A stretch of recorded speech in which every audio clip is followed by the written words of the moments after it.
And it's 8 p.m. Wednesday, April 15th, 2020.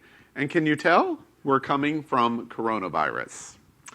We are going to queue up immediately happening now. Our breaking news this week at It's Happening Out. And we are reporting that Donald Trump has cut today World Health Organization funding. We've prepared a package on this. Watch this. Today I'm instructing my administration to halt funding of the World Health Organization while a review is conducted to assess the World Health Organization's role in severely mismanaging and covering up the spread of the coronavirus. Everybody knows what's going on there. American taxpayers provide between $400 million and $500 million per year to the WHO. In contrast, China contributes roughly $40 million a year, and even less. As the organization's leading sponsor, the United States has a duty to insist on full accountability.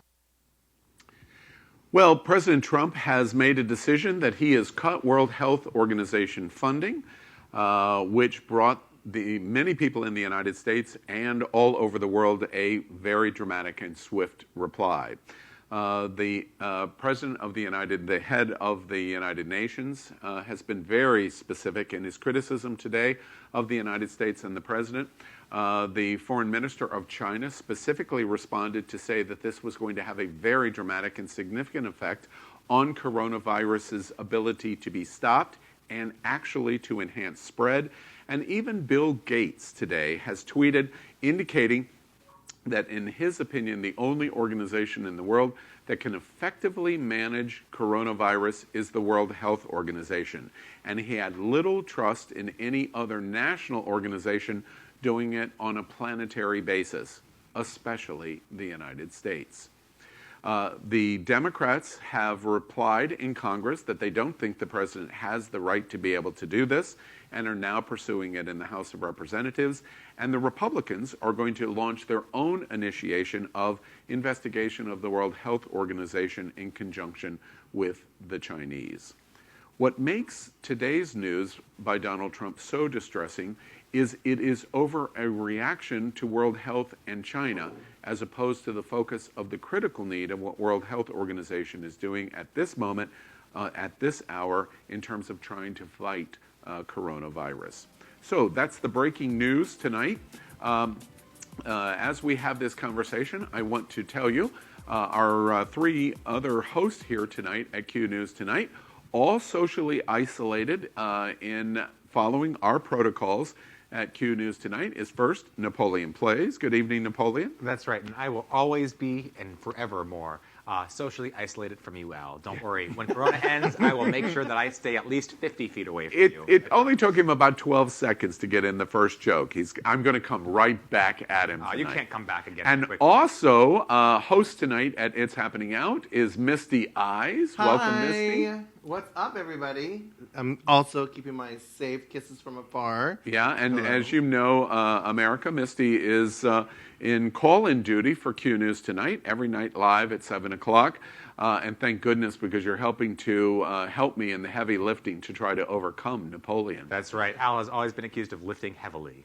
And we have a special guest host tonight at It's Happening Out, the legendary Queen of South Beach and the Palace on Ocean Drive, Tiffany Fantasia. Good evening, Tiffany. Hello. How are you guys? Yeah. You're going to take off your mask, or are you going to do that all night? I prefer not to take off my mask. Okay, all right, absolutely. Actually, I'd like to keep it on. All right. Bitch. Oh, well, you're everything that's right. You're everything that I heard you were. Wow. The news, I'm going to poke at you a lot tonight, too. All right, so our happening now, breaking news about World Health Organization and coronavirus. We're hopefully not going to talk about corona too much tonight. What do y'all think about what the president has done today? I am absolutely not surprised at all. Of course he wants it to be about the ratings. Of course he wants it to be about what he can do for the nation. And of course he wants it to be about himself. Unfortunately, hundreds of thousands of people might die from this. Already we've seen, 27,000 deaths in the USA. I blame that entirely on the president, on Donald Trump, and he is a murderer because 27,000 people died entirely because of his inaction. Murderer is a harsh word. It's accurate. Unfortunately, America is the biggest sponsor of the WHO and $50 million a year, and they need that money. Did I mention they need that money? They need that money now more than ever, and I think what he's doing is really drastically going to hurt them. Yeah, the World Health Organization that you were discussing, that we denied the help from prior, and now he is denying the funding to go to them. Well, I have to tell you, distressing to me that he would be critical of the World Health Organization and their mismanagement of the crisis. Have you heard of Washington and the daily White House Corona briefing? We are in disaster here in the United States. We reported tonight at Q News Tonight that only 0.9% of the U.S. population has even been tested in coronavirus. Poor are the citizens of our Hall of Shame tonight. Number 3, Texas. Number 2, Kansas. And number 1, Puerto Rico. If you are in Texas or in Kansas, only 5 people out of 1,000 residents in those 2 states have even been tested for coronavirus.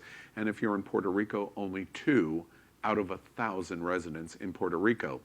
We have not been testing. We're going to push out of this and create probably dramatic situations. We don't have the respirators that we need. We've had dramatic mechanical and management problems in coronavirus managed out of the White House, and he would create and criticize the World Health Organization in their response.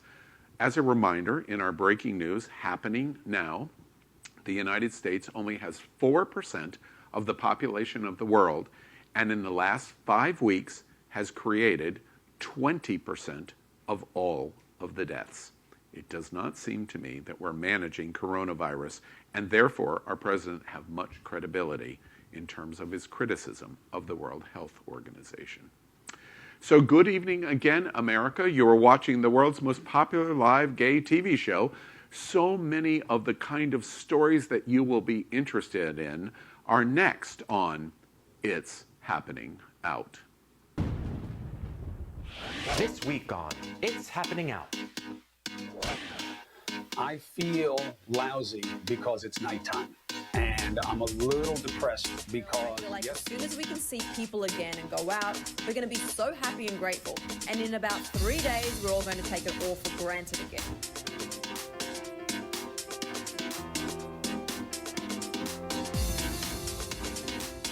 Our new game, Saved by the Bell. My golden goal. It's all happening out tonight. Join us on YouTube, Instagram, Facebook, and Twitter.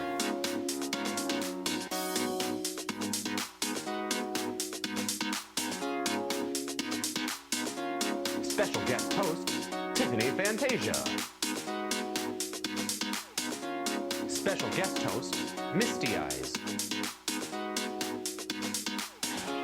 With your host, lifestyle expert NapoleonPlays.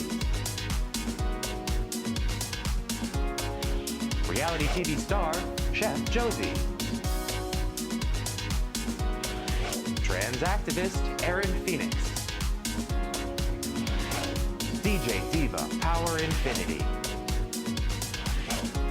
Republican political analyst, Ron Brenesky. And our moderator, Al Ferguson.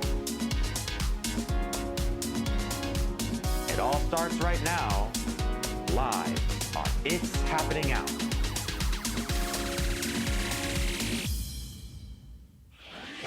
Well, good evening again, America. We are live, so anything can happen. I'm with Napoleon and Misty and Tiffany, so God only knows what's getting ready to come out of there. God only knows Shade what will I do happen. with All the shade, honey. But I can handle them, America. Just watch me. I'm going to spin them on my finger. You are watching the world's most popular live gay TV show. As many as 500,000 of you watch It's Happening Out, and we thank you very much for that. Napoleon, tell us about the like and share. Yes, we want to make sure that you like, share, and subscribe to all of our channels on YouTube and on Facebook. But please start a watch party. It's important, and it will help us to grow, and it will help you to get involved in your circle of friends. We've got a video for you. Watch this. When viewing our live show in your app, please click share. After clicking share, your screen should change and you can then click watch party. On the next screen, you can write text to your viewing audience and then click start watch party. You've done it. Enjoy your party. It's as easy as that, and we'd like you to do it. We remind you it is the best way to share the LGBT community with your friends and family. We are partnered with the Best Western here in Fort Lauderdale at I-95. They host our host of the show and also guest of It's Happening Out. And we thank the Best Western. Probably not right now, but when coronavirus ends, it's absolutely the place. The first thing that you should do, America, is come to South Florida, because I assure you, probably the biggest party of your life is going to be taking place here in South Florida, Wilton Manors and Fort Lauderdale. Probably Tiffany's going to have something to say about that big party on Ocean Drive. Oh, baby, we going to party like it's 1999, Yes, honey. that's like exactly a bitch right. just got out of jail, like, ah! I won't even be a teenager at that point. Jesus Yeah, Christ. that's right. It's coming, America. It's coming. We are broadcasting from our permanent set right here in the middle of the World AIDS Museum and Education Center, here on the heart of Wilton Drive. This is a live, interactive museum. It's not open like everything else right now because of coronavirus, but it's really incredibly important. It is a beautiful facility, and we have a permanent set right in the middle of it as we frequently document the AIDS movement from the 1980s to today. We are here in Wilton Manors and Fort Lauderdale, Florida, and we affectionately say we are the gayest place on planet Earth. And Tiffany, I'm curious, we're here in Fort Lauderdale. Are we gayer than South Beach? It depends on what type of gay you're looking for. Well, what kind of gay are you looking for? I'm kind of curious. Well, I don't even want to go there. I want you to go. Wait, I tongue-tied Tiffany. I want you to go. Bam! I want to see how 5 you like points to for fuck. me. Let's go for it. Whoa. That's right. Honey. I'm sorry, I'm giving you the opportunity. Well, honey, for what I need in the bedroom, yes, Fort Lauderdale gives me what I need. Oh. But, All right, I'll see you later, hon.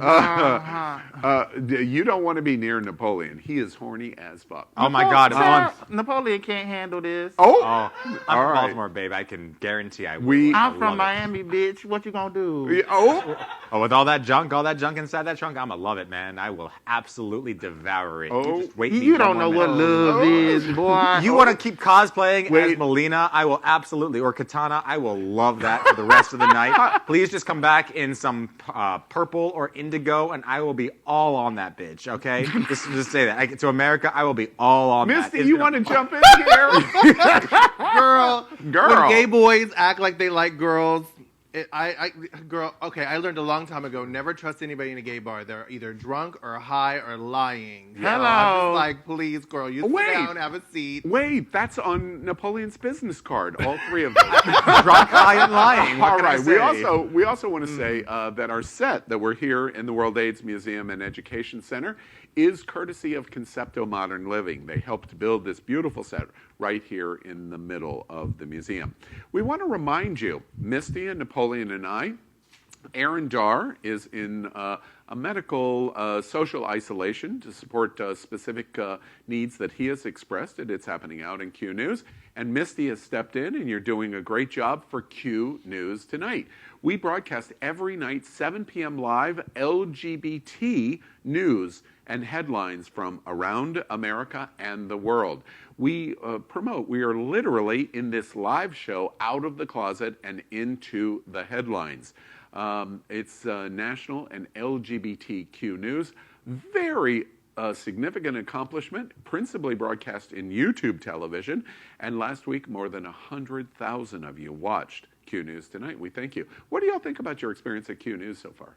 Well, having been on the most episodes since Al left for a couple of episodes and Aaron's gone right now, I've got to say, as the star of the show, honestly, no, like, sincerely, See, Misty laughed as much. You laughed out loud as much as I did in my head. Yeah, I know. You're the dream. The thing about Q News, it's Wait, isn't that a drag queen move that you just watched? Yeah, very self-serving. Yeah. It is self-serving, but I've got to say, having been there from the beginning, we were reporting on this from January 6th on. We were reporting about coronavirus since January, I think it was the 7th on. And it's been absolutely terrifying, quite honestly, to report on what's happening in the world and then see it start to come to America. It made me anxious. It made me terrified. It made me all sorts of things. But now that we're starting to get a handle on it, I'm a little bit more at ease, obviously, as you can see right now, and I go crazy. But it is a place that we are at least doing something for the community that is very good. Please stay tuned to every episode because we bring you something that no other organization can for the LGBTQ perspective. I'm sorry, I was going to come back to you. Misty, what do you think, your experience so far? I think that the news is definitely an essential service. I think LGBTQ news from our perspective is super important. I'm glad to fill in for Aaron Dar. I also want Aaron Dar to stay well and come back. I am going back to school. And right now, during quarantine, it's easy for me to juggle my schedule, but that might not be able to be done for very long. Oh, bitch, you're here. You're here. That's it. Speaking of Aaron Dar, we also want to mention two of our other hosts. Ron Brenesky is still in ICU in hospital here in South Florida with coronavirus. He is on a ventilator, and we are praying for Ron. And also Chef Josie from Top Chef is just 4 blocks over. When this show ends tonight, I'm bringing her cookies. Aren't I a good guy? I'm bringing her cookies. You want America to think that at least, I'm sure of that. All right. Josie, we love you, you and Marcy, and we miss you, and we hope for a speedy recovery of coronavirus. We're going to move on tonight, and we have a special guest with us tonight, and a singer, songwriter, and activist, which we love. I'm bringing in now Justin Utley. And production's going to tell me when Justin is here. All right, welcome, Justin, to It's Happening Out. You're coming to me, America. He's coming from a foreign country. It's called Utah. I understand. Utah. Oh my God. Yeah, Utah. It's a scary country. I love when It's an members it's come. an autocratic country, just kind of set as a city-state in the middle of America. That's right. You sit in the middle of America, but you really act like a foreign country. A little bit, Do you have 5 husbands? Because I've read that you can have 5 husbands in Utah. Is that true? It's reverse. It's the theocratic polygamy. So it's men can have more than one wife. We're still working on legislation for the opposite, but we'll get there someday. Okay. Actually, I kid with Justin. He is a singer-songwriter, and he came to our attention, interesting, because of the work that he has done on banning and working on the ban of conversion therapy in Utah, and has had quite a bit of success with it. Before we talk about that, Justin, tell us a little bit about what you do as a singer and songwriter. Well, I got my start at the Olympics in 2002 and moved to New York City shortly after that. A music agent at the time had told me not to talk about my past with conversion therapy and coming from Utah and some of the quirky different things that kind of I write about. But soon after, I played a gig at the Bitter End, which is kind of the CBGB's sister where, Janis Joplin had played. And I started talking about the backstory to some of my songs, and the owner came down afterward and told me, I've never heard that before. You got to be authentic, man. Like, keep to your story, and people will remember, why you wrote what you wrote, and they'll remember who you are. And ever since then, I've been touring internationally on Pride events, LGBTQ fundraiser events. I was just in Florida, in Miami Beach, for their Equality Florida event to ban conversion therapy. Did you meet Tiffany? I did. She's amazing. I met her at brunch the following morning as well. Do you know why I knew that? Tiffany is so powerful in South Beach on Ocean that you're not even allowed on the island without paying what's called the Tiffany tax. So I knew that you had met Tiffany Fantasia coming to South Beach. Have you heard of Sicily? That's what South Beach is. It's an island just like Sicily, but Tiffany is the Don, literally. Yeah. What'd you think of Tiffany and meeting? Oh, she's a tour de force, I have to say. I saw her at brunch, and was absolutely blown away. And then again at the gala the next evening. Oh, And you were at the Equality Florida event. Yes. Yes. Yeah. Great. Yeah. Great. It was a beautiful event. They broke all sorts of fundraising records because at the time, Florida's legislature was trying to do away with municipalities having the power to ban conversion therapy. And I went through it for about 2 years as a Mormon, and it was pretty horrific. And so part of my message and some of my music is about that, and finding a silver lining, even if there isn't one, and that type of thing. Before we talked about your activism in Utah and nationally on gay conversion therapy, let's one more moment about your music. By the way, I didn't know you at the time, but I was just saying before we went on the air, I was at the opening ceremonies in 2002 Oh, right in on, Salt Lake. right on. It was beautiful. They came in with the 9/11 flag, and the Tabernacle Choir sang, and it was a cold, not snowy, but cold night.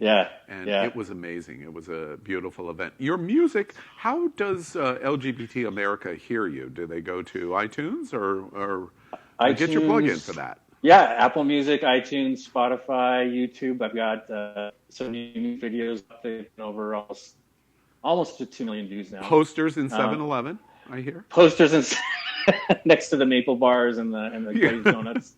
Yeah. Right, exactly. All right, very good. America, tune in Apple and iTunes for Justin's music. It has propelled him to be able to become an activist. And Justin, tell us a little bit first of your story on conversion therapy. How did this become important?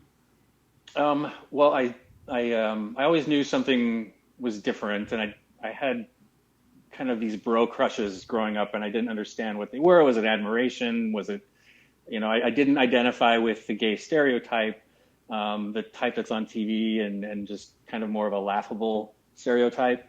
And so I didn't think that that's where I fit in. And so this must have just been something that nobody talked about, or I was the only one that was dealing with it. And so I wasn't going to talk about it anyway.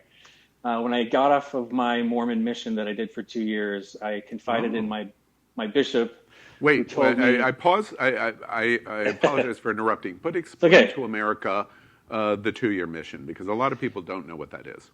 Okay, so young men are highly, highly, highly encouraged to go. It's part of the culture that every young man's supposed to go on a mission, which is a self-paid 2 years to a city of the church's choosing for you to proselytize and recruit members for the church.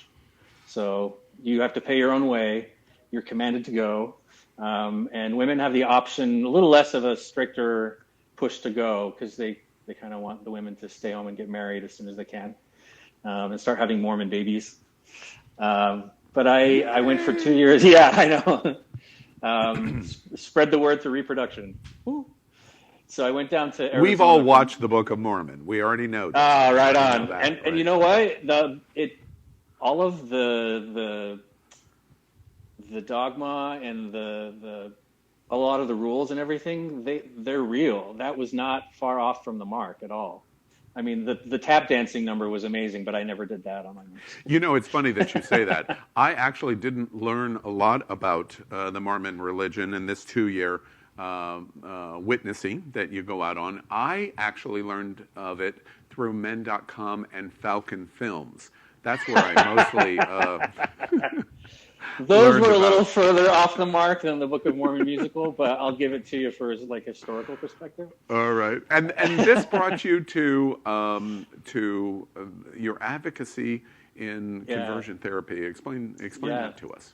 Well, so my bishop told me that I wasn't gay, that I was only gay if I acted gay, and that there was something that had to have happened to me in order for me to behave like a homosexual. And so they went through 2 years. I was seeing different therapists, going to different group therapies, and it was determined that I must have been sexually abused as a child. And I just don't remember it because it was so horrific, and that's where I must have learned the behavior. And so I was put on a bunch of medications to suppress the PTSD that I must have from this ordeal. But about 2 years later, I realized it was a bunch of bullshit, and I hadn't been molested. Nothing had happened to me in my childhood. My parents were there for me as a kid. My dad was scoutmaster for 150 years, and I was born in a canoe at a camp, basically. And So my you had a mom, normal childhood.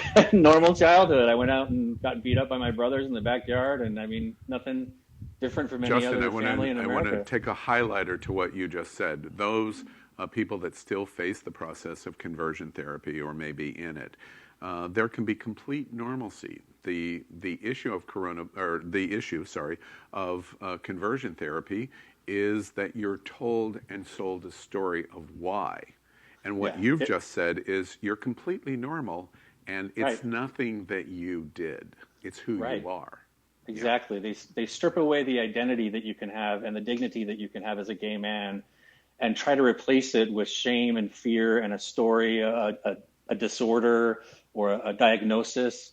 When in actuality, there's nothing wrong with you. You're not broken. And so it took me a long time to get out from under all of that bullshit that I had learned and absorbed from those therapists. And I finally saw a licensed therapist that was unaffiliated with the church, that was ethical and abided by the code of ethics and the oath that they swear to do no harm and to do evidence-based treatment. And it worked, and I learned how to have normal relationships and that I wasn't broken. And it's so important for people that have gone through conversion therapy to seek out normal life and have a therapist that can guide you through, because a lot of these people that I had met when I went through group therapies are still in the same rut.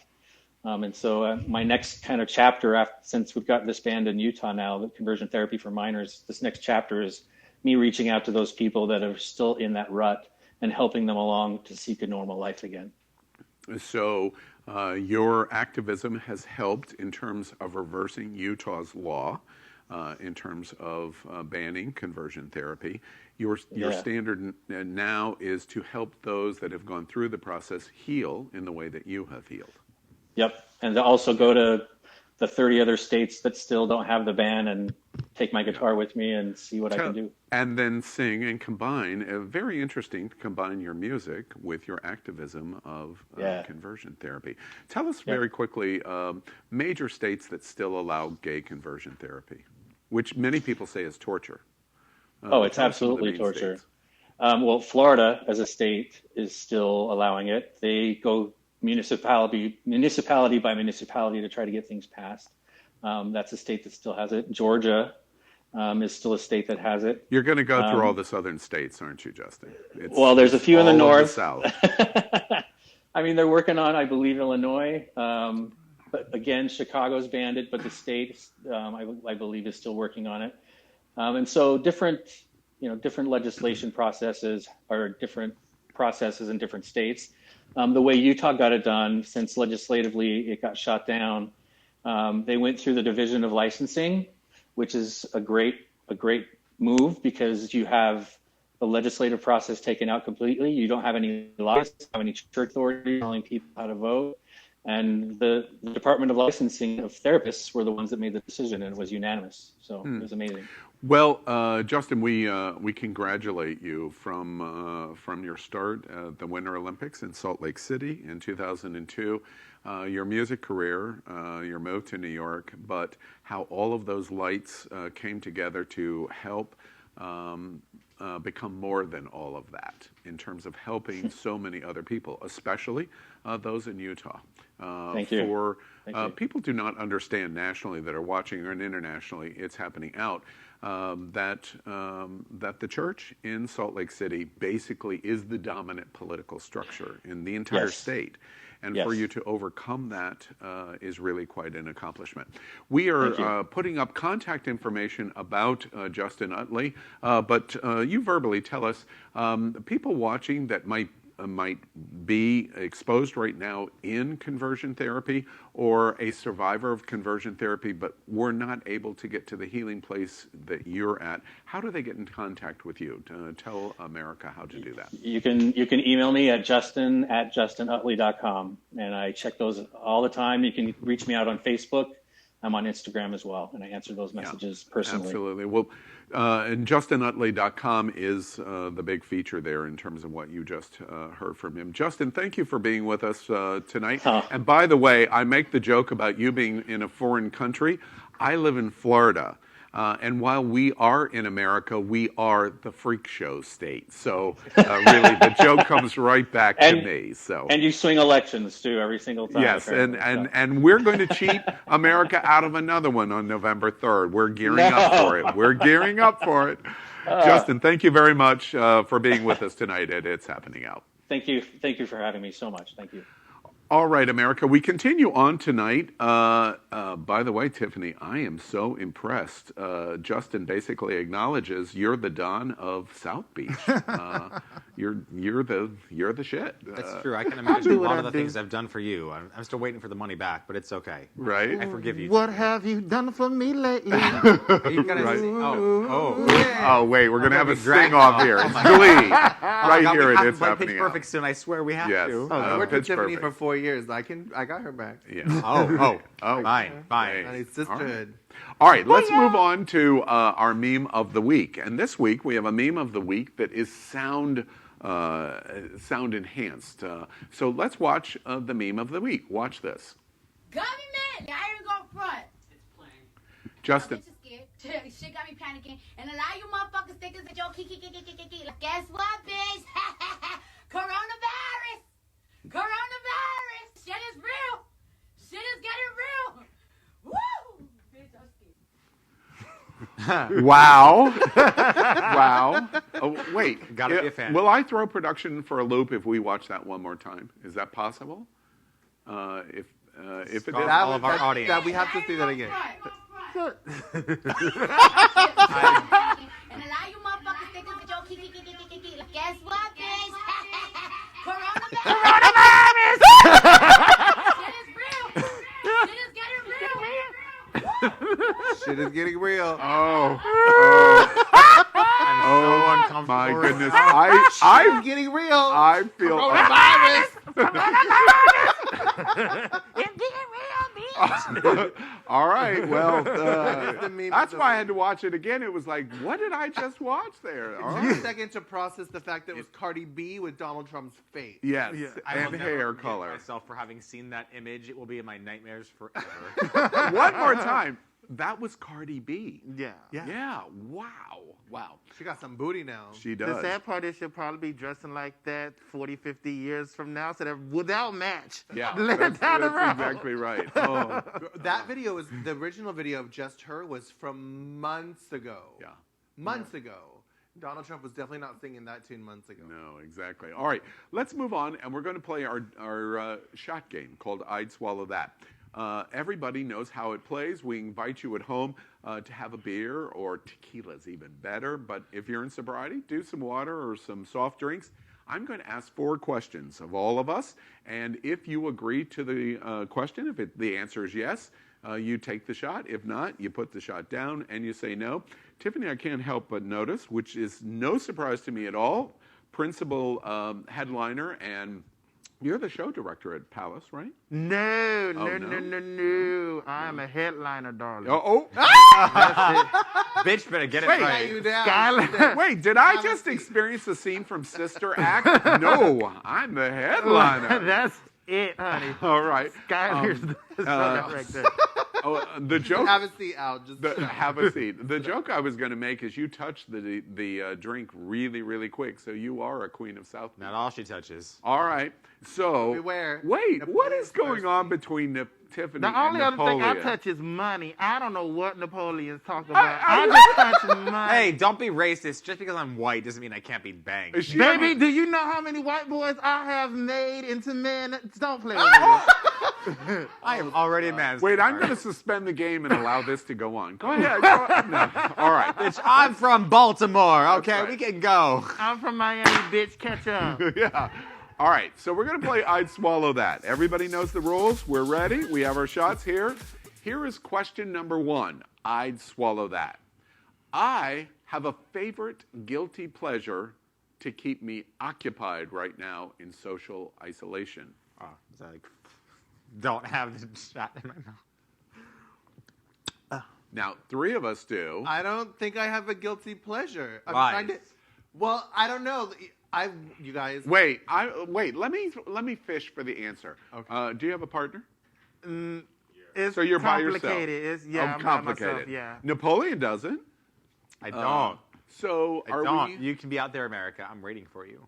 So you have no favorite guilty pleasures going on? You know what? My mind has been school, work, queer.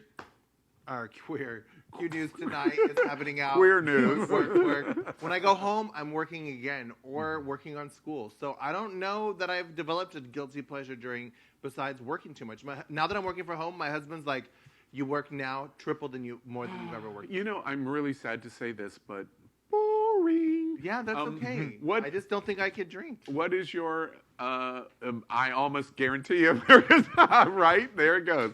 Napoleon, your guilty pleasure is what? Video gaming has become a very big guilty pleasure. I have spent so many hours playing Animal Crossing, #gamer, GAYMER. I am so into video games lately. And also, Nathan is, in terms of Uncharted, is now free on anyone that has a PS4. I am such a gamer. Please friend me on it because I am socially isolated. Only time I get out is to talk to these assholes. My goodness. Friend me! I have the exact same reaction. Boring. God, it's because you Stephanie. don't understand. You're old man. Please Understand. save me. What is your guilty I'm pleasure? so sorry. I cannot save you here. My guilty pleasure is video games. Yes! Yes! I love you, Tiffany. I hurt my thumb, so I can't play my Sega Genesis and all that stuff. But I go on my phone and I'm playing Candy Crush like crazy. Tiffany, Gosh, I love you. Thank you so much, babe. at the risk of crossing Goodfellows, boring. Now, you know what? I'm thinking about picking up video gaming again because This Is Us Part 1 I started to play for a second, but I don't have time for video games. But I should set a Sunday aside and just play this. You mean Last of Us? Last of Us.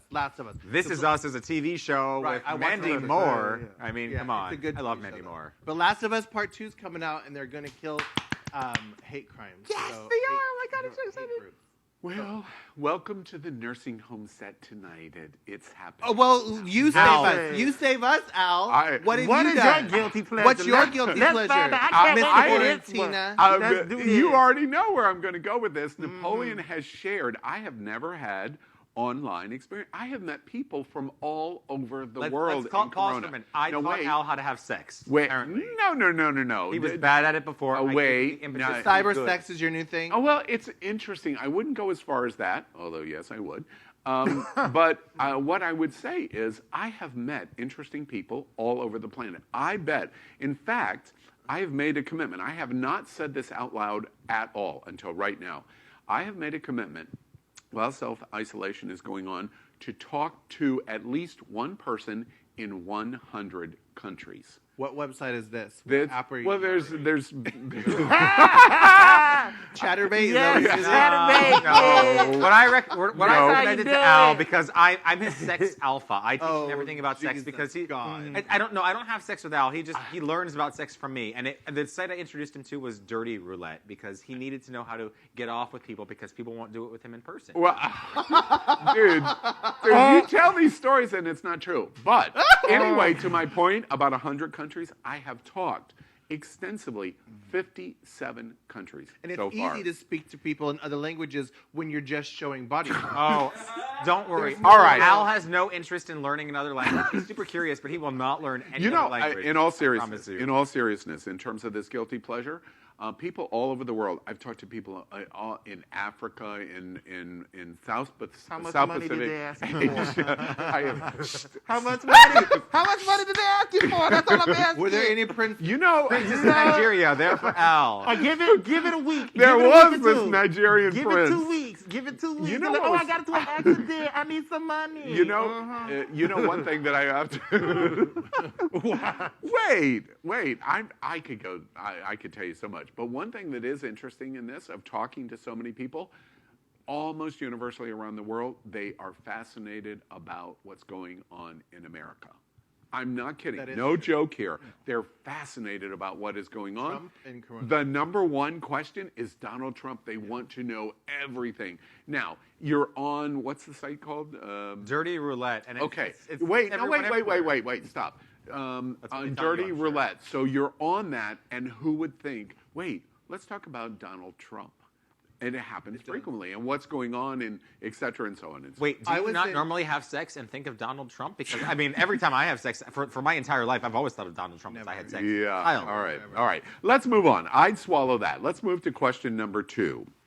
I have been using my time in self-isolation to reconnect. I've already answered my question before. You mean reconnect with your penis?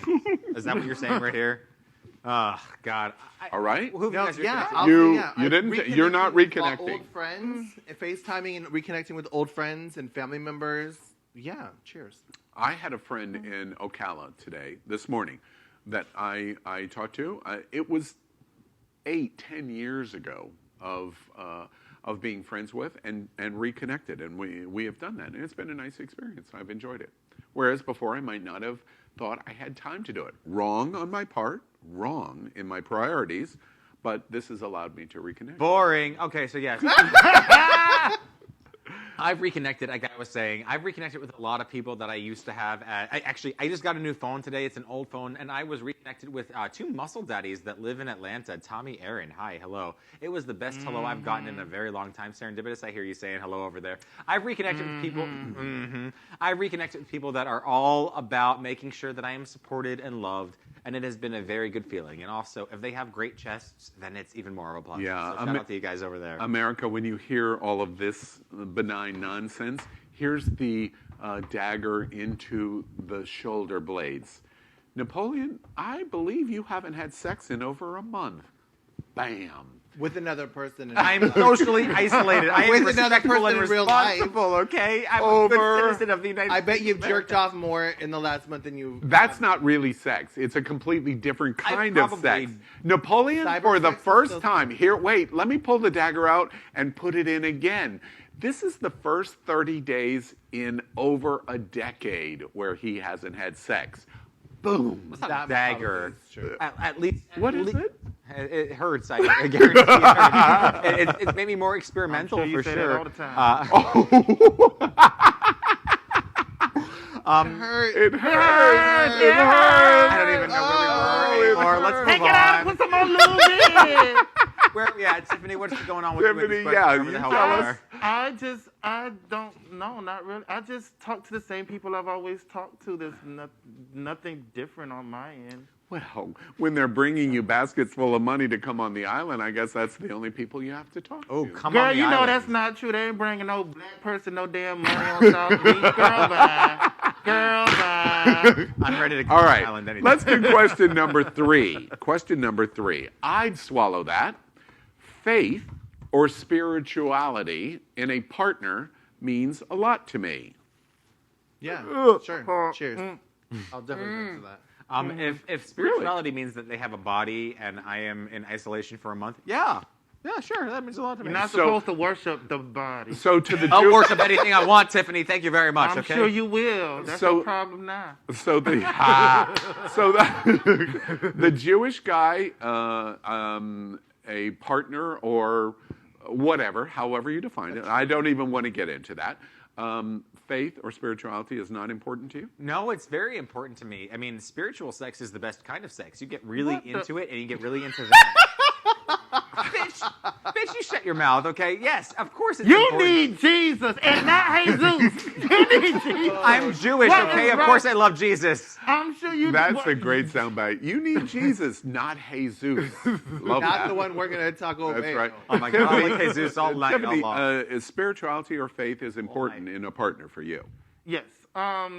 Especially more so spirituality. I feel like as far as religion is kind of damaged, but at least spirituality, you need something. You need to believe in something. You need to think something to reach out to walk with you through this thing called Positive. life. Yes. Oh, that's an interesting thing. And I come to the Christian white woman, Misty, who she identifies as. The good married Christian white woman. Yes. There's so many adjectives.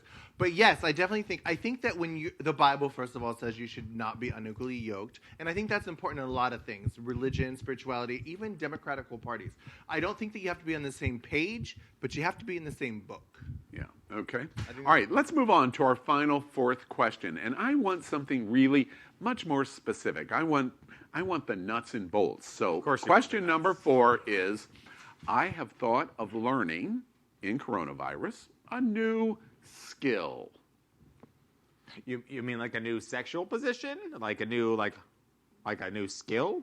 A new position would probably be a better word than skill. Let's use y'all don't like my question? No one likes your question, okay? People in their 20s learn new skills, child. We too old for that. Yeah, I'm not about learning how to drive a stick shift. All right. Wow, learn how to run without scissors. Everybody in America is looking at my question saying, I have thought of learning a new skill. They're going to change it to sexual position. Yes. All right, I'll allow y'all to do that. Tell me somebody that wants to learn a new sexual position, and what would it be? Well, maybe not actual position, but during the quarantine, my husband and I did unique things that we haven't done before. Like? Explicit detail. Position, but maybe more role-playing things. Like? Oh, yes. Wait, I'm listening.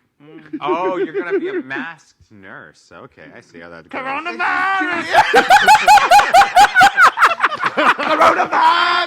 Coronavirus!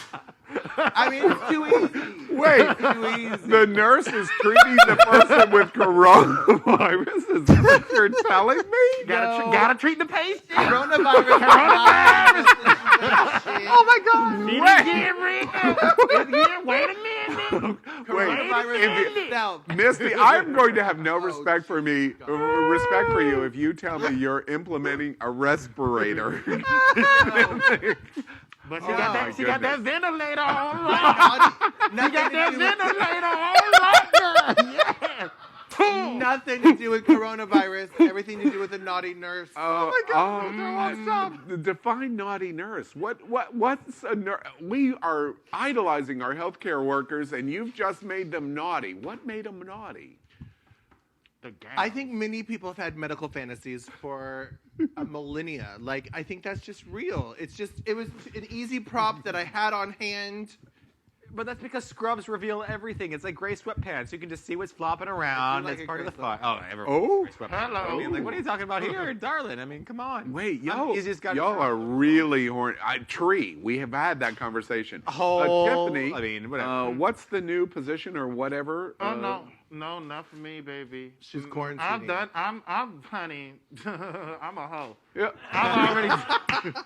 I'm already done. There's nothing left? There's nothing you can plan out in your head to go, I'm going to do that. There's only one thing I want to do, and I am not putting it out there. And none of y'all business. Oh, wait. Here, I got 20. Now we got to do it. No. I'm not even giving y'all a slither of it. So don't. All right, and I know I'm going to regret this. It's legal. Don't worry about that. I know I'm going to regret this, America, but Napoleon, what is the new position you have thought about in coronavirus? My new position that I've learned about in coronavirus is being submissive to the people I live with, because they're the only ones I can interact with, them and the people on the set, and we've all seen that. That's not happening. So it's my 2 roommates. We have the sling pulled up. I start with some pull-ups and push-ups every single day, and then one thing might lead to another. We get a little pokey. We get a little bit jovial. We get a little bit completely desperate because there's no one out there in the world that we're willing to fight over. So you're saying it's sister season where you live. Here in South Florida, when all the snowbirds go away, it's sister season because there ain't no, you gotta put. Oh my God! Season. The lesbianism going on in your place. House. Hey, I have never. I almost spit out my shot I there. don't know who your roommates are, but apparently Al does.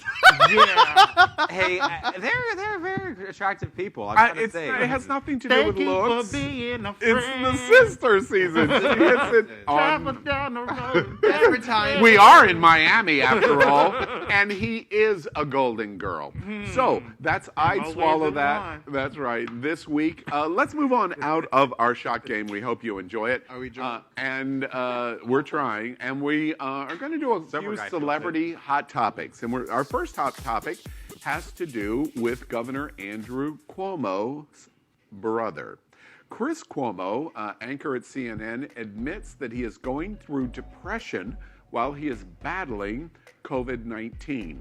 We have a sound video that we want to show you. Watch this. You're teaching us a lot by telling us what you're going through. How are you feeling? I feel lousy because it's nighttime. And I'm a little depressed because yesterday and today, the fever came back with a little bit more gusto than it had in the past couple of days before that. And that's depressing. It's hard to have a fever for 20 hours a day. It just wears you down emotionally. And it makes you start to question things, even though I know all the probabilities are on my side. I know I'm not dealing with metastatic cancer here. I get it. But the less knowns there are and the longer it takes, you start to doubt, and you start seeing these stories that trickle out just often enough to freak you out. Holy cow, that guy was my age. Oh, she's in good a shape as I am. Oh, she had no underlying symptoms. Oh, that kid's only 25. What happened? Dead in 50 hours. What happened? There are enough of those stories mixed with the fact that even with all the access I have to the clinical community and all these people who've been so generous with their time, nobody knows anything about how long this is going to take, except that you should expect long duration, chronic illness, weeks. First off, is it inappropriate for me to say Chris Cuomo is hot as all get out? Daddy. A little bit for you, I Man. Wait, is my husband still watching? He zeroes in on something that's really, really important. There's probably a lot of depression that is going on. We are socially isolated. We're not interacting. We're not doing the fun things that we used to do.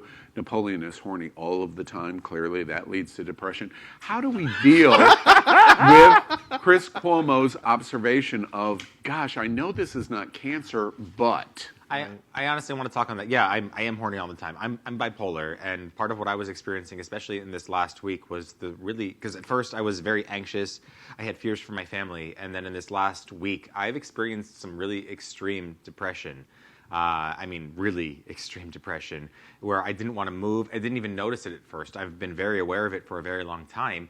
And I mentioned outside to the roommates, apparently, that I'd fucked before, that I was, I know, I joke about it, but I said, I'm just tired. And they said, that's not very good considering that, what you go through all the time. And then I realized for the days after that, until like a couple days ago, I wasn't wanting to work out. I wasn't really interested in eating. I was seriously upset, and nothing really changed that. It's a chemical problem or a chemical imbalance, and that was what I was experiencing. So I can imagine that a lot of our country is experiencing something similar. I have the at least ability to get out. We're on set right now at a social distance, but I'm at least out and doing something that I believe is good for the world. But for so many people that don't have their jobs right now, that can't get out, that are doing the right thing by staying at home, they must be running around the entire world in their head thinking that they can accomplish something and that they want to, and then feeling completely trapped. And that is one of the worst things, and it aids to depression. It leads to depression, and my heart goes out to all of you. Napoleon, I'm curious to that observation. First off, I loved the honest share there that you just did. Are you also aware that as you process through that depression, the effect that your depression and how you act affects your friends around you? Yeah, in the moment, it becomes really hard. I mean, Al, obviously, you're one of my friends, a good friend. Misty, you've become a very good friend in the last couple of weeks that we've had together on Q News Tonight. And the people I live with, of course, as well. No, my depression impacts everyone around me. My anxiety, my mania impacts everyone around me. And it's part of my lifelong struggle that I have to deal with. And sometimes it's a good thing and sometimes it's a bad thing. But right now, both sides of it seem to be really extreme, and both sides of those extremities really seem to hurt me and the people I care about. So what I have to do is make sure that I'm taking care of myself first, that I am putting the oxygen mask on first for myself, and really trying to do what I can to help me, and then come to set and help other people too, because that's all I can do. Thank you for that. Other observations on Cuomo and depression? Do you get depressed? Few and far between. I mean, it happens, but I've developed ways to get out of depression. How? For me, it's a really good comedy show. Like stand-up comedy does it for me. Certain foods do it for me. Like ice cream, burgers, Semen. No, darling. Not with a mask on, I understand. She's thirsty. I might put it in your face, but I don't need it in my mouth. Oh, don't tempt me, darling. I'm curious, do you, whether it's food or entertaining, do you recognize, like what Cuomo says, do you recognize that you're either entering or you are in depression and therefore I need to do this or this to combat it? Oh, yeah. Usually it takes just a lot of negative blows to me, like maybe loss of a job or something personal happening. And if a few of those happen, it's going to trigger it. So for me to get out, like, okay, I'm not feeling myself. I'm not acting the same. I'm not doing what I need to do. Let me go put on Kings of Comedy or something to cheer me up. And then eventually I get out of it. You fight. Oh, yeah. You fight depression. Yeah, you have to. You have to. Once you learn how to get out of it. That's terrific. I would be willing to bet a very substantial number of people watching us right now in the LGBT community could take literally that advice. You must fight. Absolutely. You must. Any other final thoughts? Sure. I think one thing we need to realize is that he was diagnosed with COVID-19. He was very sick. He looks amazing. He sounds amazing. But you have to, when your body is going through that trauma, you have to allow yourself permission to recover. You did have severe emotional, mental, and physical trauma to your body. But I think all Americans, Napoleon and myself, maybe not Tiffany as much, but I definitely have been, in the last 30 days, have been battling high days and low days. And I have definitely, I mentioned it here on It's Happening Out Tonight before, cabin fever is real. I'm from Anchorage, Alaska, and that's a real thing. They actually prescribe tanning beds for people with cabin fever because we're locked in our houses in the middle of deep, dark winter. But it's not dark winter down here right now. We live in Fort Lauderdale, America. I don't know where you live, but get out of your house. Pretend you have a dog and walk it around the house. Go outside, get the sun, get the vitamin D. You have to. And as entertainers, we do and we give 110% of ourselves for everyone else, but we can't save the world if we're not putting on the oxygen mask first. You have to take care of yourself. We don't want what happened to Robin Williams to happen to you. Yeah. It's easy to paint on a happy face and cheer up the world, but if you're not helping yourself, there's a problem. Well, absolutely amazing. I think all three of you. Chris Cuomo hits it right on the head. He has a very powerful job at CNN. He has arguably one of the most important people in America right now, the governor of New York, Mario Cuomo. And Chris Cuomo says depression is real, and all of y'all have answered, yes, it's real, and here's what we need to do about it. So that is our first hot topic with celebrity. We want to go to a second one tonight and a report on Billie Eilish. Billie Eilish is afraid people will take normal life for granted again as quickly after social distancing. We've prepared what she said. Watch this.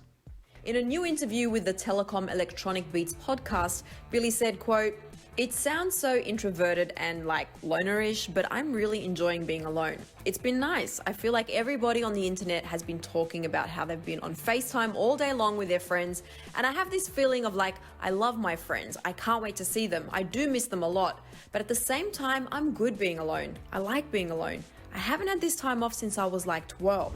But in the same interview, Billie expressed some of her fears about what it will be like going back to normal life after all of this. She said, quote, "Here's the thing. If I'm being real, I feel like as soon as we can see people again and go out, we're going to be so happy and grateful. And in about 3 days, we're all going to take it all for granted again." Well, I look at Billie Eilish and think, oh my goodness, she swept everything at the Grammys this year.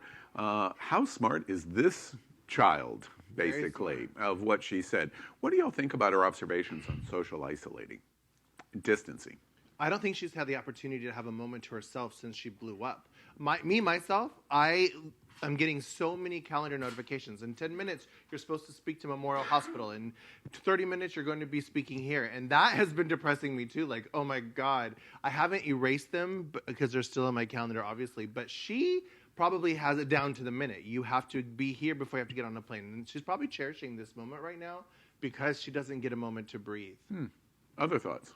You know, I find it very interesting because her primary song is all about taking it rough, taking it deep. It's all about rough sex, and she's underage. And I love Billie Eilish, but I'm confused by her. She is all about, I'm going to wear baggy clothing so you can't sexualize me. And then her song is about gang rape, and that's her most popular song. It doesn't make any sense to me. So when she makes statements like this, I feel like it's more out of wanting to get that publicity rather than wanting to make a point. Because if she really wanted to make a point, she would say, hey, I'm underage. Don't try to make it rough and do all these things and take it rough for me. Maybe it's just about, you know, consensual fun, which is not what her music is about. And it makes me kind of have a double standard to what she says and what her persona is like. Well, one of the things that's interesting to me is I have a circle of friends around the country, here in Florida, but around the country and abroad, that perceive me as being very strong, very in control, knows what he wants to do. And Billie Eilish's comments wash over me in a very significant way. This has been unusual. I have been in social isolation now through the show for almost 4 weeks. We're approaching 4 weeks, basically. And an interesting thing is happening. Last night I did a commentary at Q News Tonight, and I asked the question in the commentary, am I going to die of COVID-19? And I admitted in my commentary that I worry about it all of the time. I, unlike everyone else sitting here at the panel, am in the high demographic risk. In my 50s, had some medical conditions, lost a tremendous amount of weight, and so as a result, I'm concerned if I contract coronavirus, will I die? And even doing this, is it worth it? And my argument observation in my commentary was, I think it is. We're the only live LGBT voice going on in the world. Outside of Facebook Live, I'm talking about the talking head. In a prepared fashion, we're it in the world. And so I conclude, yes, but it doesn't minimize my fear. I'm concerned about what is going on, and it also makes me appreciate Billie Eilish's words in that when this ends, we should appreciate every moment that we have experienced here. Every single moment. And I will. We move on to something a little lighter tonight, which we call the best thing of the week. Sometimes we just want to see something that we consider funny or ironic or silly. And I haven't seen this yet. I'm looking forward to it. It's called the best thing of the week, social distancing with ping pong balls. Watch this.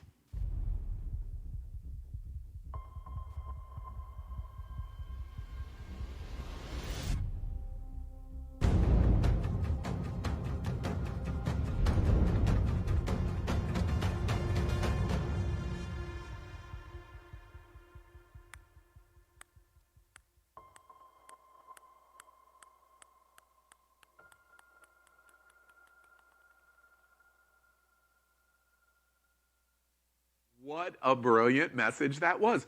America, you don't get the opportunity to hear us talk when we're watching right along with you. We all were saying, what does this mean? We don't even understand what this means. Now we do. That's true. I was like, what's happening? I paid attention in science class. Sorry. I knew what it was about. You know, all of the stuff I read about you being such a bitch online, it's true. That's okay. We're all confused at Al Reed. As long as I'm a bitch to the bank. That's great. Go Ohio. Applause for Yeah. me. I think that's amazing. Yeah. It's a very visual way of saying when we're all together and you're a chain reaction, like dominoes was my first thought. And then when you spread it apart, not everyone gets taken out. Yeah. I'm going to go home tonight thinking that's what I'm going to do even more so with all of y'all. So I'm going to be the latter part of that. Oh, we all welcome it very intensely. I promise. All right, let's move out of best thing of the week to what's on your mind. And each week I ask the host at It's Happening Out, what are you thinking about? Because it really gives me a glimpse of what's going on in the world, even with Napoleon. All right, so in about 30 seconds or so, tell me about what's on your mind. And Napoleon, let's start with you. Yeah, well, I'm surprising you. Something is actually on my mind this day because I have a brain that I can think with. No, I'm actually, I've been really thinking a lot about how unhappy I've been and how Corona, I think for a lot of people, brings to the surface things that they were pushing back, kind of like Fire Island if you're a fan of Avatar: The Last Airbender. I have been pushing back how unhappy I've been, and it's not a matter of who I work with or what I'm doing or where I live. It's a matter of I'm not pursuing the things I want to pursue. I'm not being the artist I want to be. I'm not being the activist I want to be. And so much of that itch gets scratched with what we're doing here, with what we do on Q News tonight, with what we do when we're doing Happening.fun. But it's not fully done from that, and I have to figure out a way to make that happen, or I'm going to end up being not the person I want to be. You don't want to be ordinary. Ordinary, and I don't want to be someone that's unhappy. And for me to be happy, I have to be creating, I have to be putting myself forward and in great, great ways to influence other people. Thank you. Misty, what's on your mind this week? What's on my mind is the amazing community that we live in. Like, people are really chipping in and helping out other people. Oprah just donated $10 million to people of color, helping to get COVID-19 tests to them and help them in this crisis pandemic. But also locally, Fort Lauderdale. Fort Lauderdale is chipping in to help people with 3 months rent, up to $5,000. And just things that I'm working and struggling to get from my clients. A lot of my clients don't have jobs and didn't have jobs and are very unemployed and underemployed. And just seeing the positive things in people around us, it's encouraging. That's very nice. Encouragement. That's a lovely word. And Tiffany, what's on your mind this week? I'm nervous about the government's opening up everything too soon. Like, just how you saw that commercial, all it's going to do is start that chain reaction up again if we open too soon. And there's people out there who are still positive. We're not doing proper testing all across the board, in my opinion. When you're only going for the older people or somebody who's showing severe signs, you're not testing everybody. And everybody needs to be tested in order for us to truly move forward and open things up so we can catch it as much as possible. And that's not happening. So them talking about opening things up I think, is going to ignite a flame that we won't be able to put out. I hope, America, you're paying attention to Tiffany's observation closely. The president has proven today he is scary. This is beyond politics now. He is scary. For his own ego and selfish motivation, in my opinion, he is going to push us to the brink of cliff disaster. And it is a very significant situation. Only less than 1% of Americans have been tested. Less than 1%. It is impossible to end our social isolation policy with only 1% of our population tested, because we do not know where coronavirus is. And studies and estimates are that our number that we're seeing, both in terms of infected and those have died, could be as high as 10 times the multiplier number that we're looking at, because we simply do not know. And that's on my mind also. A topic that we want to discuss tonight is about an upcoming major day. This Saturday is National Transgendered HIV Testing Day. And we ask, how can we continue to help transgendered members of our community to seek health care? We've prepared a package on this. Watch this.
Before we begin, let me tell you why we think that this is important. What can we do to help the transgendered community?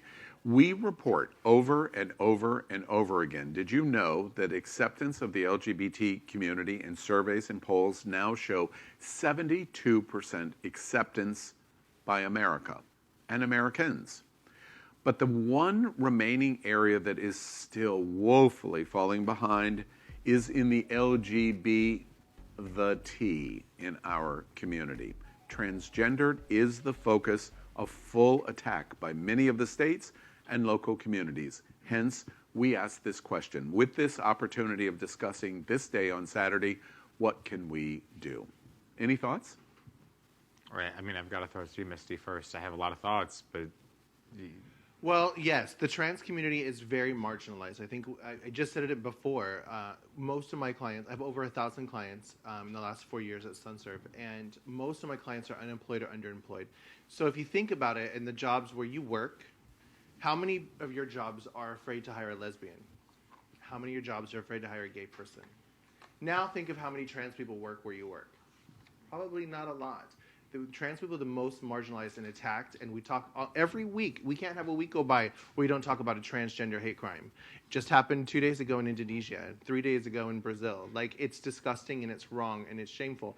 But as regards to this commercial, I was very touched by this video. I hadn't seen this video before today, but it's very true. A lot of trans people can't find work, and therefore they put themselves at risk of survival sex work, which means you do things for money that you don't want to do. Everyone is horny occasionally. We're joking about you humping a tree, especially during COVID. Or all the time. I mean, whatever. It's constant 24/7. But when you have to do it to survive, it's no longer fun. And you're doing it with people you're not attracted to and you don't want to do it. And then you're probably not even horny and or turned on. There's a lot of things. And it messes with your esteem. And it also, what I tell my clients is respect yourself, protect yourself. You are in control. I don't care if they're paying you. You are in control. Put a condom on. Get on PrEP. There's many things you can do to protect yourself. And if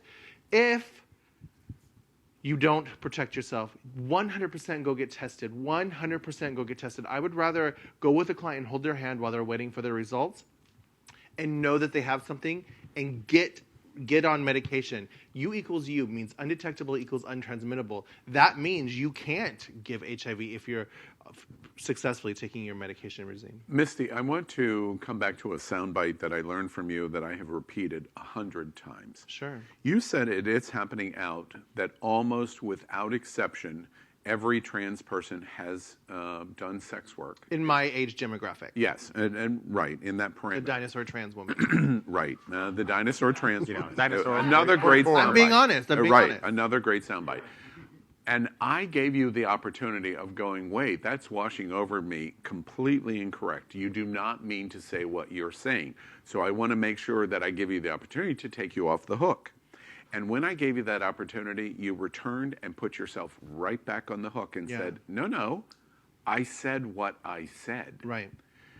That being the case, what in this being Saturday, the National Transgendered HIV Testing Day, and talking about healthcare in the transgender community, with such significant need, with such significant rejection, with such significant unemployment, and violence, do you see any hope on the horizon? If I'm going to see hope, I see it right now in this last 30-day period. I think most of Americans, especially the ones that are not able to work from home, are experiencing what most trans people experience on a daily basis.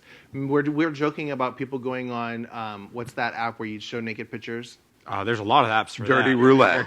Not Dirty Roulette. Dirty the one where you Roulette, get paid. Tinder. Oh, just for fans. Just for fans. So we're all joking about going on just My for Patreon, fans. Whatever else.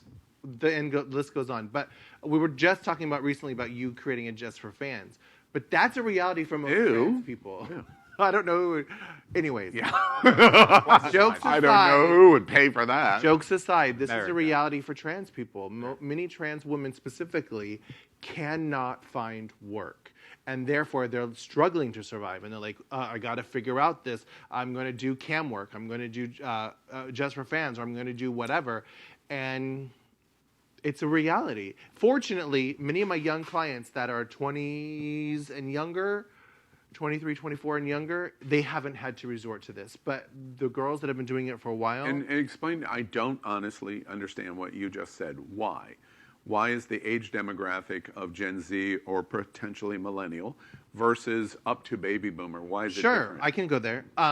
The older you are when you start transitioning, the longer it takes. So if you're 14 years old and you go on hormones like Jazz Jennings, for example, you're going to become fishy or unclockable, or you're going to be able to pass much quicker, meaning you might have stopped your vocal depth. Once you go through male puberty, those changes are irreversible. Your voice will be that way until you have surgery or learn how to trick your voice and talk like Mickey Mouse or whatever. Some girls are very good at feminizing their voice. I am not. So this is my voice. That's what you get. But the younger you are and the more passable you can become, then you can function in society and get the jobs you desire, because Americans aren't so scary. But when you have male pattern baldness, or you have 6'1", or your bone structure has changed, your Adam's apple, and that's when the struggle gets real. So when I'm talking about the children, I know many kids that have successfully transitioned younger, and therefore they're able to function safely in society. Just to make sure that I'm clear, what you just said, you're a Gen Z, or you've started earlier, Jazz, for example. Society perceives them as a female, for example. They're perceived as a girl or a female, and so therefore they don't face the same stigma issues, because basically they're not identified as trans because they're viewed as being a woman. I think all trans people are going to be attacked no matter what, and they're definitely not going to be safe from harm. But yes, they are able to function in society safer for the most part, until somebody in their school outs them or somebody finds out. Any final thoughts about healthcare because of this Saturday being National Transgendered HIV Testing Day? Any other thoughts? I think it's really unfortunate that if you're trans, you have a more difficult time getting health care. And I think particularly now, when so many people that have health care linked to their jobs that they're losing because of coronavirus, it's becoming more of an issue. I hope that in the next couple of years we see not just Obamacare, but people as a whole getting more of an actual system in our country that will allow all people to have health care linked to not just their jobs, but to the fact that they're a human. And trans people are humans, and so is everyone else that lives in this country, as far as I'm aware. I really hope that we can get the ball on this rolling a little bit faster, because we're so far behind other countries, considering we're supposed to be the leading nation of the world. Clearly, we're not. You know, it's interesting, as we close this topic, in the LGBT community, I hope I can express this in the way I mean. I'm at the top of the pyramid. Truth. I am. You have gay privilege, you have white privilege, you have male privilege. Yeah. In every way, I'm at the top of the top of the pyramid.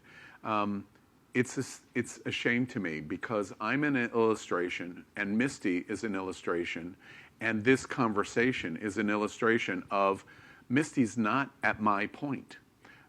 Anybody that she is counseling through SunServe is not at my point.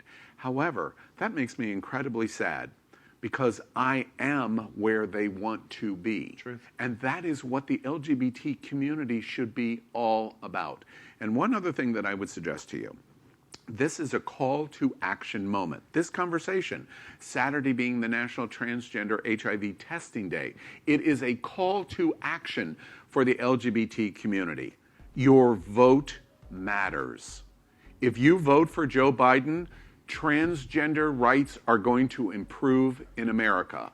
If you vote for Donald Trump, they're not.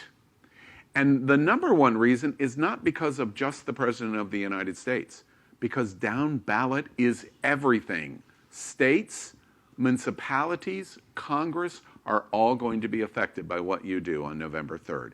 If you do not get out and vote the way you want to express, I won't even go as far as saying how you vote. If you don't, you are not standing up for the LGBT community.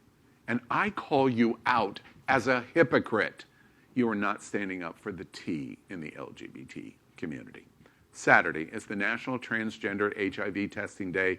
Let's all remember there are a lot of people that desperately need us. Know your status. We are going to move on to Saved by the Bell. It's a lightning round of LGBT topics in the news this week and other headlines. We're going to do 60 to 90 seconds on each of these topics. And here's the bell. It's red or blue. You pick whichever you like. And Tiffany, I give you good warning. Oh, I can't wait to ring the bell in mid-sentence of whatever you have to say. Okay. All right, here we go. So everybody understands Saved by the Bell? Here's how it's going to work. All right. Saved by the Bell, story number 1. Moana actress comes out as bisexual on TikTok. Looking for attention. Child, don't nobody know who she is.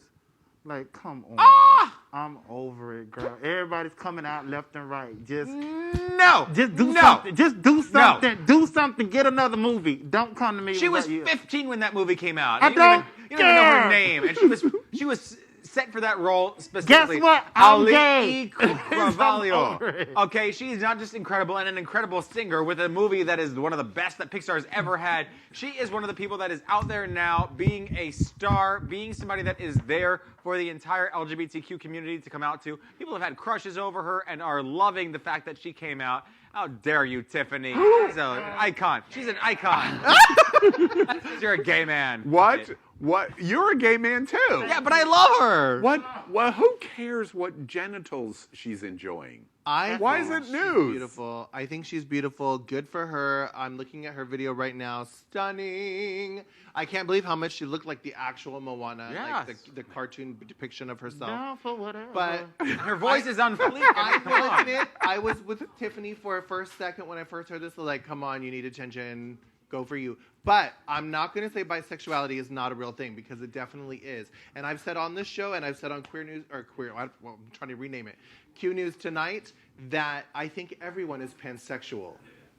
And I'm not surprised by this at all. Why is it news of what genitals she's enjoying? It's not. Okay, don't well, care. that right. Sing your all right. song. There, Act in your movie. Do that. there we go. Oh, watch All us right. talk about genitals. Saved by the Bell, story number 2. Rio's Christ the Redeemer statue, this last Sunday on Easter, was relit as a medical worker to say thanks to the world. The projection of the 140-foot statue became a doctor and a tribute to health workers all over the world. What do y'all think? I think that is beautiful. And just like my personal moment for tonight, I think it's another way of showing that America is coming together. I mean, obviously, they're not saying that doctors are Jesus and doctors are not God, but they are saying that doctors are healers, and then we're giving them recognition. I mean, we have to realize during the quarantine and during this pandemic, only essential workers are allowed to work, and they are definitely essential. That statue reminds me of this old school song. And it said, Jesus is your doctor. He writes you all your prescriptions. He gives you all your medicine in the room. I love it. It tickles me to death. And they need all the support that they can get right now, because they are going through hell trying to help everybody and risking their own lives at the same time. Yeah, aren't you glad, unlike military coming back from Vietnam in the 70s, or how we've treated many segments, that we are honoring healthcare workers all over the United States, all over the world. Everyone's reaction is the same. You don't have to, and thank you for the risk you're taking. And they need a raise. Wow. Need a raise, and we'll need to help them when they experience the post-traumatic stress disorder that this encompasses. It is coming. Yeah, absolutely. Saved by the Bell, question 3, story 3. Tyler Perry brought happiness to so many people as he bought groceries for elderly shoppers in senior hour in 73 grocery stores in Atlanta and New Orleans this week. And this is coronavirus good news. I think it's beautiful. Go you. I mean, I think it's beautiful that he also did it without trying to claim. He did this as the total secret. Yeah, as a total secret. Or it tried to be anyway. Yeah, he did it as the Atlanta Angel, and I think that's beautiful. I mean, it's one thing as a good Christian woman, honey. It's one thing to be like, I helped the old lady cross the street. It's one thing to do it and not tell everyone, and it's another thing to do it just in order to tell everyone at church you did it. And I think it's beautiful that he did it in secrecy. Somebody figured it out, and Actually, was out it later came out in the story that it was an employee at one of the grocery stores that did it, and they posted on Facebook, and that's how it. But who cares? Who cares? He did not intend. Tyler Perry is known for doing these good deeds every year around Christmas. He pays the Walmart layaway thing for a lot of people. So I'm glad he's still in the giving mood. He's always been this way, and I hope he continues to do so. Yeah, it definitely warms my heart. I know anyone out there that has someone who is elderly or struggling through this time. I mean, many people are struggling through this time. But having somebody out there that can help and support, if we have celebrities like this that are willing to go the distance and actually put their money where their mouth is and actually put their reputation on the line, it means a lot. And it should make headlines because it's a beautiful effort, and I appreciate it. So Absolutely. Thank you, Tyler. And one of the things I would remind you of why this story is so beautiful, Tyler Perry specifically said, I wanted to do this for seniors. Why did he want to do it for seniors? Because seniors have been proven in all of the studies of the deaths that are taking place in the United States to be 25 times more likely to die than any of y'all sitting at this table. And so as a result, he focused on the senior hour at these grocery stores to say, I want to say you're important to our society. And last thought on this subject, these people didn't know. So when they came in, they're shopping, and they didn't find out that it was happening until they got to the cash register. And beautiful, beautiful story of Saved by the Bell. We move on to Saved by the Bell. Oh, I'm sorry, didn't ring. Saved by the Bell story number 4. We are broadcasting to you, if you'll hold the time, make sure, we are broadcasting to you from the gayest place on planet Earth, Fort Lauderdale, Walton Manors, Florida. One of our neighbor cities here in Broward County had a despicable story this week, which we discuss now. Davie, a city here in Broward County, had their police chief suspended this week after saying that Officer Bennett, who was well known here in Walton Manors, got COVID-19 and died. But he said, the police chief, it was because he was being gay and going to gay places. Whew. Can't wait to hear what y'all have to say. Sick of it. I hate Davie. Davie is such a redneck city, and this just shows it.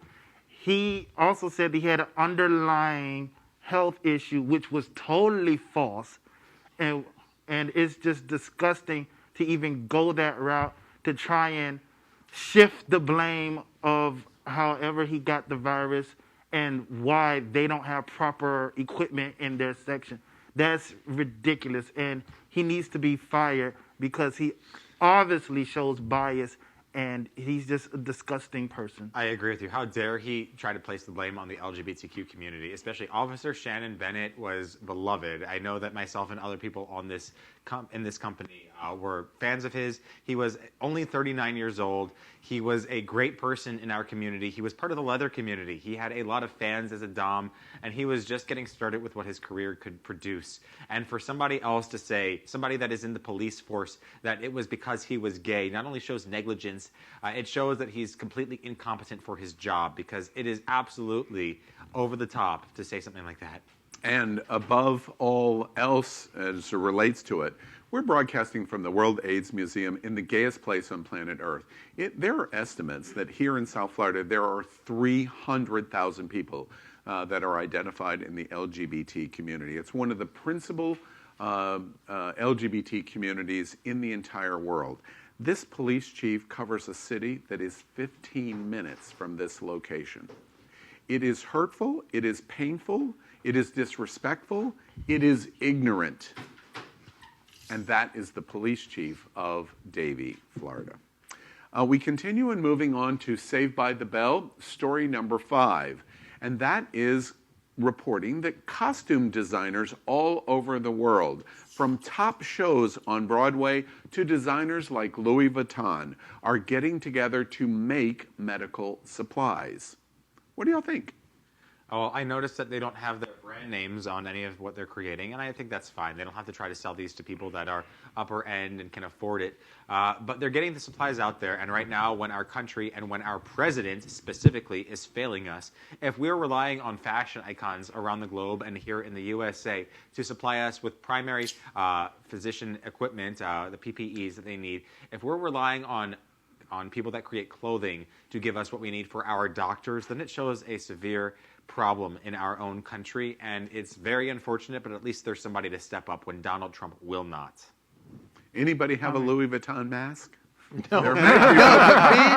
Bitch, I would buy one if it had Louis Vuitton. Honestly, I could not afford it. I pretend. No. They're almost giving them away. But they're not Louis Vuitton. They're white fabric. Yeah. You can't. They're to be helpful. Oh, these are Louis Vuitton. Yeah. You don't know, but I think it is beautiful, regardless, that people are chipping in. You can get. Where is the knockoff district in Miami? You can get the Louis Vuitton mask in Miami. 6th Avenue, girl. 6th Avenue. No, but I think that's amazing. Christian Siriano's another designer who's put his team together to get a whole bunch of his people to make masks and send it to the healthcare industry. I don't want to put this all on Trump. I don't feel it's all on Trump. I think there's a shortage of masks, period, because of this epidemic, and the shortage was going on from country to country. So I'm glad these people are getting together and making it happen. Even in Georgia, they're putting together and helping out the healthcare industry. No. Yeah, they're doing a great thing, absolutely, but it is completely and 100% Trump's fault. He knew about this. Some reports say as far back as November, but even as far as January, when he was given the probability from the CDC and the World Health Organization, Trump was negligent, and he was absolutely abdicating his responsibility as the president of our country. Tiffany, I'm just curious. Your mask, is it Giorgio Armani or Gucci? Prada. All right, so that's Saved by the Bell. We play it every week, and we give you the big headline stories of the week, and we comment on it in precision. We're going to play Shag, Marry, Chop now. And this is in having a month of isolation for Napoleon, his only opportunity to look and participate with beautiful men and think about having sex. Oh, wait, that's not true. And for Tiffany, apparently, I can't wait to see what Tiffany Fantasia is going to say as we play Shag, Marry, Chop. Now, Tiffany, do you know what shag means? Yes. Yeah. Shag now or shall we shag later? Make you How do you not know what shag means? Hello. It's Austin Powers. Exactly. Darling. All right. And you've never been married? No. And Not yet. I hear through the rumor mill you chop frequently. Baby, let's not go there. Okay. All right. So let's play Shag, Marry, Chop. Tonight, we're bringing something new and interesting. We do a theme in many of our Shag, Marry, Chops. Tonight, we're doing inked hotties. Inked hotties. And so we bring you first Strong Jaws. Ooh, my goodness. Come on. Okay. Come on, trade. Jackie PZ. I got my Jackie PZ. What's he doing with his hand? Oh, yeah, that's not what he's doing. Oh, okay. All right. He's drying it off. Ooh, And damn. Yaki Boy. Well, damn. Oh, look at that wink. Oh, I'm going to enjoy this. Oh! Oh, I'm going to enjoy this. This is not right. All right. And because Tiffany Fantasia said that, let's start with her. No! Tiffany, tell us who you would shag, who you would marry, and who you would chop. Okay, this is very tough, first and foremost. This is almost unconstitutional. I don't like this. I don't like this. But, if I have to, I can't see his butt. Wait. Okay, you so, go okay, get- I'm going to shag Strong Jaws. What? Yes. It's me. It's all about you, girl. You do you. You do you. I You do will- you, girl. He does have jaws in his You can be name, wrong. too. It's okay. I will marry Yaki Boy, and I will cut Jackie PZ. He's a little too pretty. Oh, bitch, you for be me. tripping. He's That's not right. He's too Wait. pretty for me. I don't need that. America, I He's give too you a pretty. heads up. I'm telling you right now, I know Napoleon's choice. I know it. He looks like he's about to go to jail. I'm sorry. Isn't no. that great? No. Like, Jackie, He'll I kill for feel you. if I mess He'll with kill Jackie, for if you, I okay? I feel like if I mess with Jackie, I'm going to jail. He's Okay, that's too fair. young. Hey, wait. privilege, I get it. Tiffany Fantasia is on Ocean Drive in South Beach. She's got dozens of these boys. They walk around her when she's walking down Ocean Drive. Oh, no, you they're know not. They exactly. do that social distancing. They keep they 6 feet away. Misty, tell us who you would shag, Mary Chop. I know. So I I feel that way too. I'm a Misty. married woman, y'all. I feel that way too. Oh, Jesus. Okay, so Well, Jesus, I was yeah. given a Jesus 411. has nothing to do with Yes, it. Everything to do with all of this. Go ahead, dude. So I was given a 411 that I was really going to enjoy tonight's Shag, Marry, Chop. That maybe I was in mind. Wait, This you're a tattoo girl? Oh, it's the Muscle Queen and the Tattoo Queen. They do it for me. So Oh, I'm going well, to wait. shag. I already know then. Wait, I know these answers. Go ahead. I'm going to shag Jackie PZ. Of course you are. Yes. Oh, look! Come on, oh, go to look at jail. that moment right Come on, there. go to It's jail. And my like, husband, sorry baby, if you're still watching. Ooh, daddy. He's showing you too. It's fine. Yaki Boy is everything to me. Especially that angle right now. I don't know what you can see, but can you tell we've been in coronavirus isolation for a month? Like 400 years, it feels like. like almost to the point where like, say, baby, can that be my pass? Like, you know, my husband told me who he wants in his pass. Maybe Yaki Boy is my pass. He's kind of a tiny boy. BPL right there. I don't care. He. Hold Oh. me. And then I'm sorry. being told by Strong production Jaws. that's not true.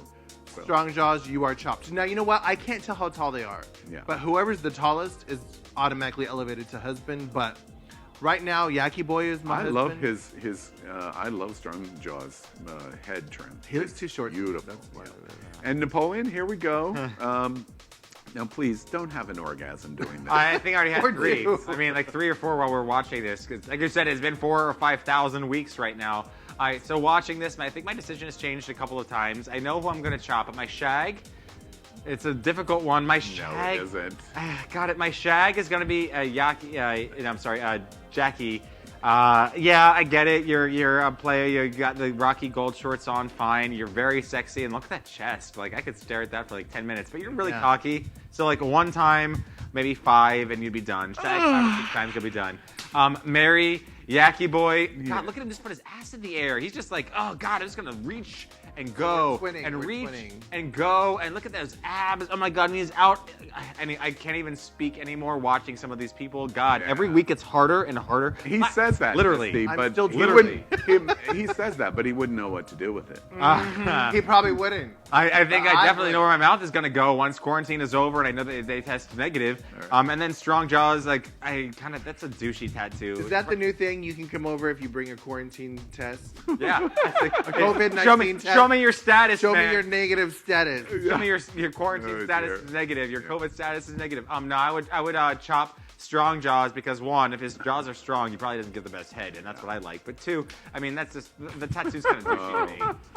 But yes, all He of these. needs- I'm Strong just telling you, jaws I'm not look playing good. the game, but I course you're haven't taken my eyes off Yaki Boy. Have not.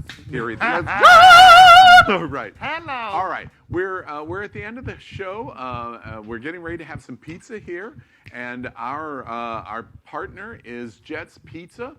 Here in South Florida. If you come into South Florida, ooh, that looks absolutely Smells great. better. And Jet's Pizza, you got to have Jet's Pizza when you come into South Florida. So we're going to say goodnight to you. We've hoped you've enjoyed It's Happening Out.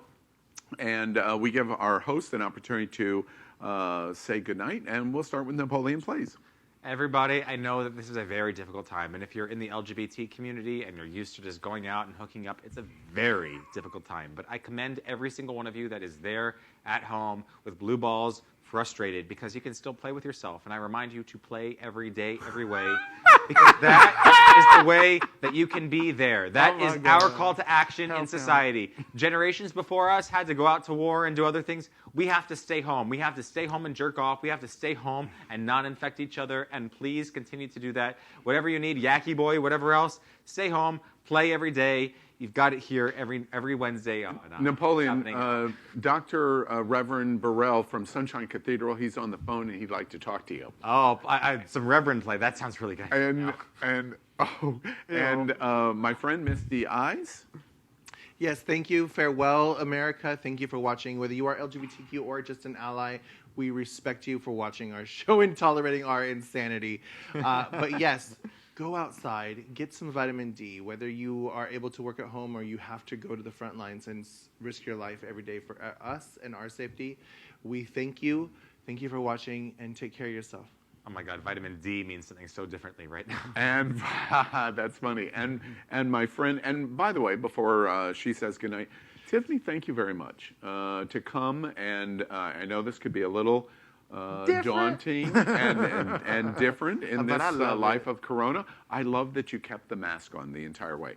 America, we are absolutely practicing and implementing the correct protocols, but I love that you did that, and that sends a very good message to America. So our friend, it's happening out, the Queen of South Beach, Tiffany Fantasia. Yeah. Well, I just want to say first, you can catch me every Sunday at the Palace Instagram live page for Sunday brunch. Check me out there at noon. Also, Gablehood Pride. We're having a Miami Pride edition on May 2nd. Check it out. A lot of local entertainers. It's going to be fabulous and fun. And just relax, chill out, play video games, eat ice cream, find the things that you like to do in life at home, and do it. And call a friend. And as always, whatever you do in life, don't be a dry hoe. Be a greasy bitch. Greasy bitch. That's right. Not a greasy bitch. America, I want to tell you something from my perspective. Oldest participant here on the cast. Yeah, we know that. At It's Happening Out. I know something that likely many of you do not know. What I know is in 4 weeks of isolation, we started Q News Tonight on January 6th, 2020. 1 day later, we reported the first story on coronavirus.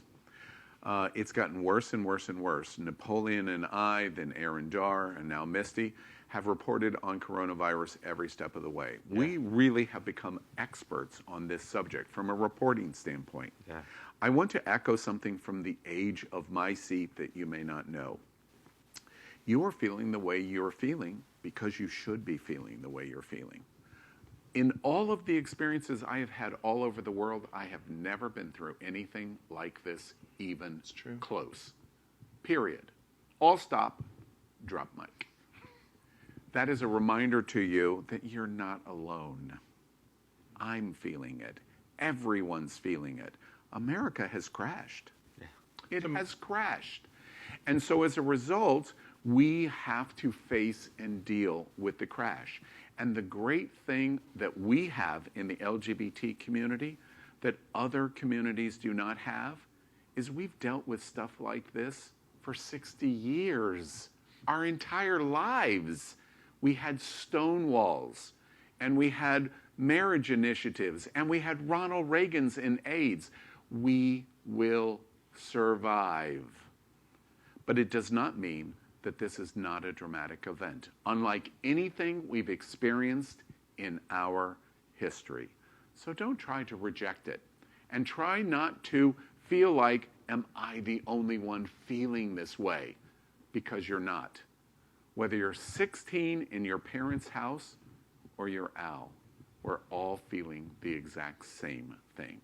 So for that reason, remember, we're going to be with you every Wednesday night at 8 o'clock at It's Happening Out. This is the only live LGBT talk show in the world. Virtually everyone else has gone off the air. We are doing Q News Tonight every night at 7 o'clock because of our commitment to provide the important news to you. We will be here with you. It's important, and we thank you for joining us once again. So remember, if it's important to you, it's happening out. And good night, America.